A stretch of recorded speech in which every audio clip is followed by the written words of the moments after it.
चलिए profitability ratios start करेंगे आज। प्रॉफिटेबिलिटी रेशियोज जो हैं they tell about they tell about the earning capacity of the business. Business की अर्निंग कैपेसिटी के बारे में बताती है हमें, और ये परसेंटेज में कैलकुलेट होती है। इसमें आपका gross gross profit ratio, net profit ratio, operating ratio, operating profit ratio, ये सब आती हैं। और आपका return on capital employed ratio.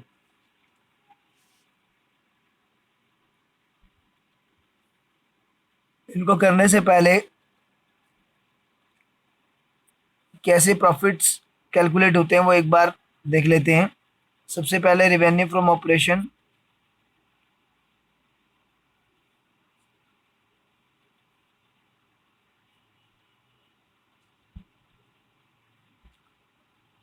Revenue from operation में से माइनस कर दीजिए cost of revenue from operation, तो आपका आ जाएगा ग्रॉस प्रॉफिट्स। और ग्रॉस प्रॉफिट में से माइनस कर दीजिए आप ऑपरेटिंग एक्सपेंस।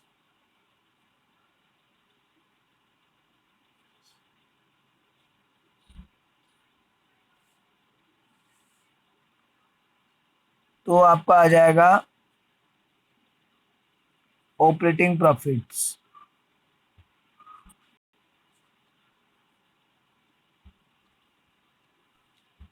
ऑपरेटिंग प्रॉफिट में से आप माइनस कर दीजिए नॉन ऑपरेटिंग एक्सपेंस।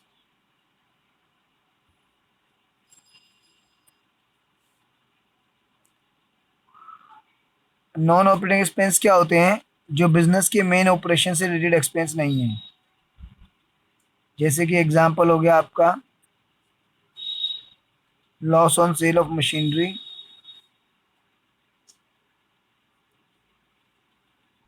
तो बिजनेस के मेन ऑपरेशन का एक्सपेंस नहीं है ये। और आपका नॉन ऑपरेटिंग एक्सपेंस होता है इंटरेस्ट पेड।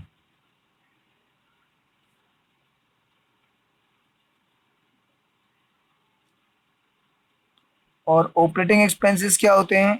जो बिजनेस के ऑपरेशन से रिलेटेड सारे एक्सपेंसेस हैं वो सब ऑपरेटिंग एक्सपेंस होते हैं। ऑपरेटिंग एक्सपेंसेस में आपका office and administrative expenses, office and admin expenses में लिख रहा हूँ।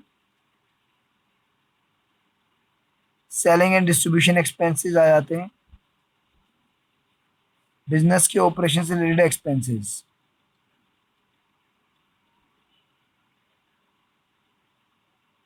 ये सारा आपका ऑपरेटिंग एक्सपेंस के अंदर आता है।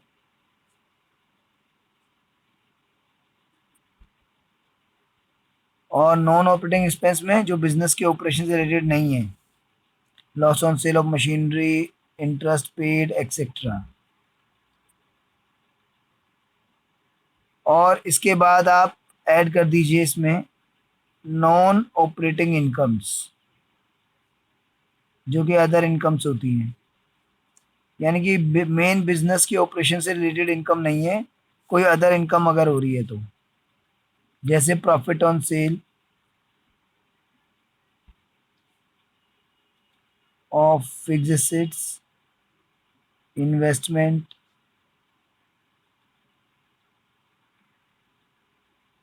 जैसे कि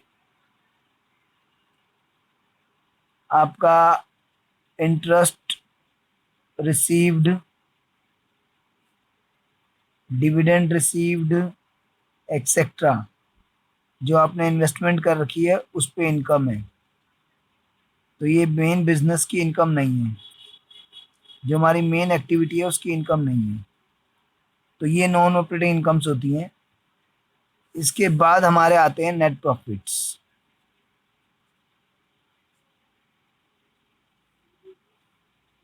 तो रेवेन्यू फ्रॉम ऑपरेशन में, यार बता तो देता कब आया था।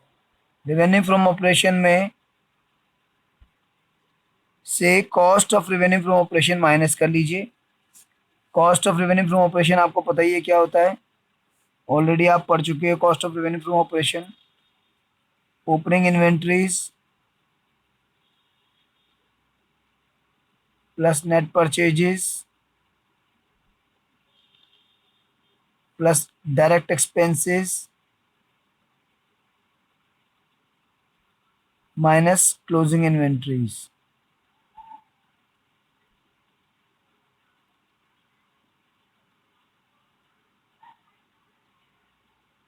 तो INVT मतलब इन्वेंट्री है यहाँ पर,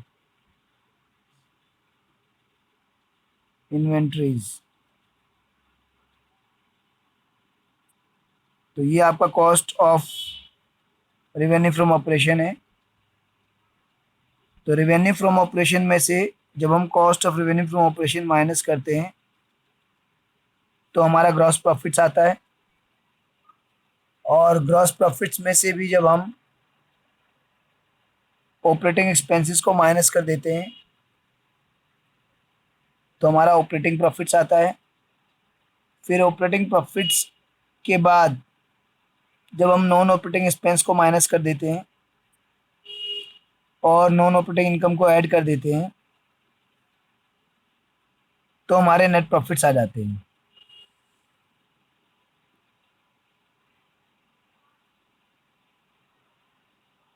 ये पूरा प्रोसेस है भाई आपका। Revenue from operation minus cost of revenue from operation, gross profit आएगा, माइनस ऑपरेटिंग एक्सपेंसेस करेंगे तो ऑपरेटिंग प्रॉफिट्स आएगा। ये cost of revenue from operation और ऑपरेटिंग एक्सपेंस, इन दोनों को अगर एक साथ ऐड कर दें तो उनको बोलते हैं ऑपरेटिंग कॉस्ट। यानी कि एक ये भी बनता है आपका revenue from operation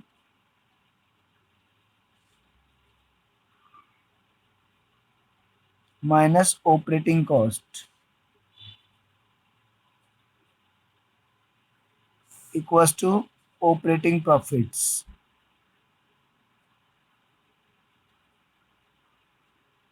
operating cost is cost of revenue from operation plus operating expenses. ये आपका ऑपरेटिंग कॉस्ट है अभी। Cost of revenue from operation plus operating expenses your operating cost. और रेवेन्यू फ्रॉम ऑपरेशन में से जब आप ऑपरेटिंग कॉस्ट माइनस कर देंगे तो आपके पास ऑपरेटिंग प्रॉफिट्स आ गया। अब ये चीज जो है आपने नहीं पढ़ी है, इससे पहले जो 11th में आपने पढ़ा था वो आपने पढ़ा था revenue from operation minus cost of revenue from operation equals to gross profits. And इसमें से फिर हम करते थे minus indirect expenses. Direct expenses और इनडायरेक्ट एक्सपेंसेस होते हैं। Direct expenses cost of revenue from operation में कवर हो जाते हैं, बाकी के जो एक्सपेंस बचे वो सारे इनडायरेक्ट एक्सपेंस हैं। तो अगर हम ऑपरेटिंग एक्सपेंस और नॉन ऑपरेटिंग एक्सपेंस में कैटेगराइज ना करें, वैसे करें तो इनडायरेक्ट एक्सपेंसेस और plus other incomes. Other incomes में वही आपका non operating incomes.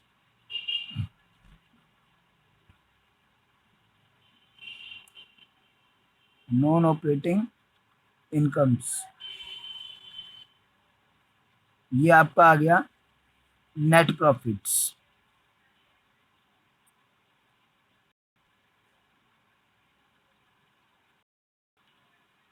Cost of revenue from operation जैसे कि हम यहाँ पे कर चुके हैं, opening inventories plus net purchases plus direct expense minus closing inventories. तो cost of revenue from operation को एक बार और डिस्कस कर लेते हैं थोड़ा डिटेल में। Cost of revenue from operation equals to opening inventories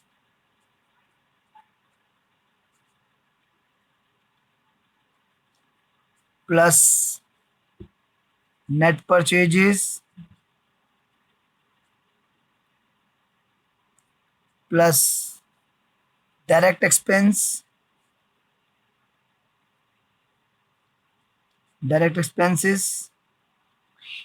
और माइनस क्लोजिंग इन्वेंटरीज।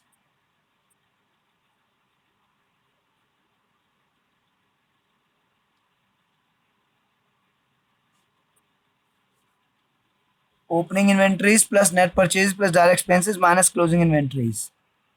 और इसको अगर हम कंपनीज स्टेटमेंट ऑफ P&L के फॉर्मेट में डालें तो क्या फॉर्मूला बनता है वो देख लीजिए आप।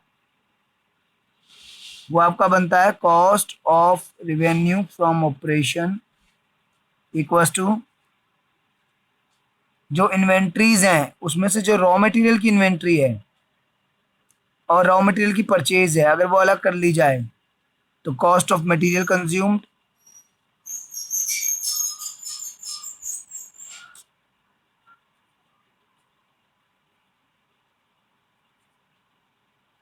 इसमें आपका opening stock of raw material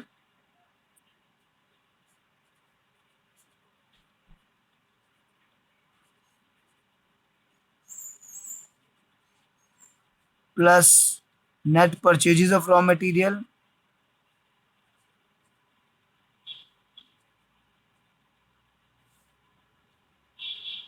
और माइनस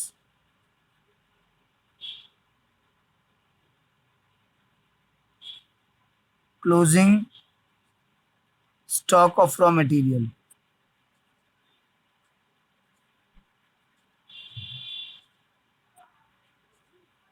ये आपका हो गया कॉस्ट ऑफ मटेरियल कंज्यूम्ड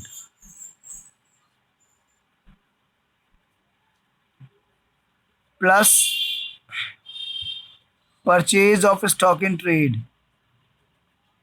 जो नेट परचेजेज है उसमें से रॉ मटेरियल की परचेज तो कॉस्ट ऑफ मटेरियल कंज्यूम्ड में कवर हो गई इधर वाले पोर्शन में। कॉस्ट ऑफ मटेरियल कंज्यूम्ड में रॉ मटेरियल की परचेज और रॉ मटेरियल का ओपनिंग क्लोजिंग कवर हो गया plus purchase of stock in trade. तो purchase of stock in trade में जो गुड्स आपने एज इट इज सेल करने के लिए परचेज किए हैं विदाउट एनी प्रोसेसिंग वो कवर हो गए plus change in inventories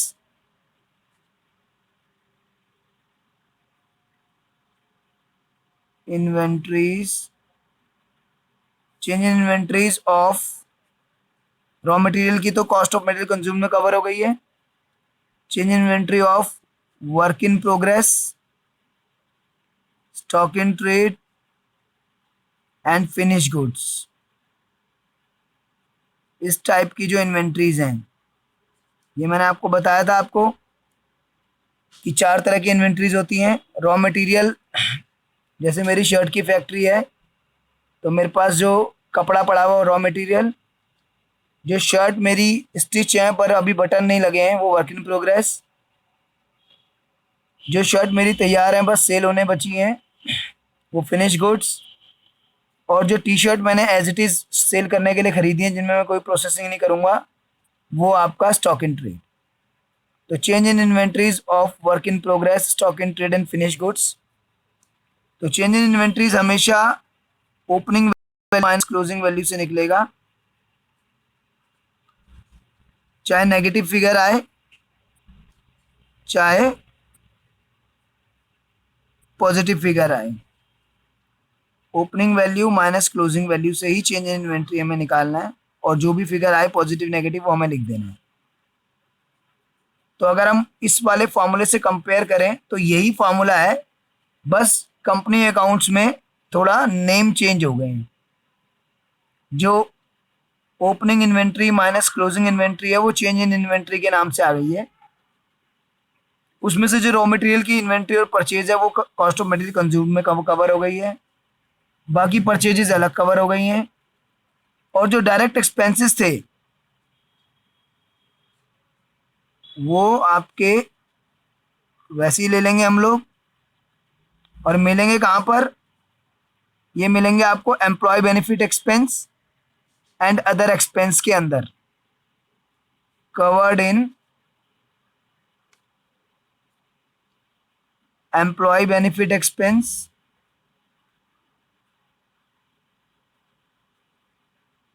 employ benefit expenses में वेजेस वगैरह होते हैं, एंड अदर एक्सपेंसेस में कैरिज इनवर्ड वगैरह। तो ये सब डायरेक्ट एक्सपेंसेस यहाँ से कवर हो जाएंगे। तो cost of revenue from operation का बेसिक फॉर्मूला वही है जो 11th में पढ़ा था, opening stock plus net purchase plus direct expense minus closing stock. बस कंपनी अकाउंट्स में थोड़ा सा नेम चेंज हो गए हैं, स्टॉक चार्ट टाइप के आ गए हैं, तो थोड़ा सा फॉर्मूला लेंथी हो गया बस। वो भी ये सब बता दिया मैंने, लेकिन मोस्टली सिर्फ जो है आपका यही गिवन होता है कि आपका सिर्फ एक ही टाइप की इन्वेंट्रीज गिवन होती है। इसके बाद cost of revenue from operation का एक और फॉर्मूला है, वो है आपका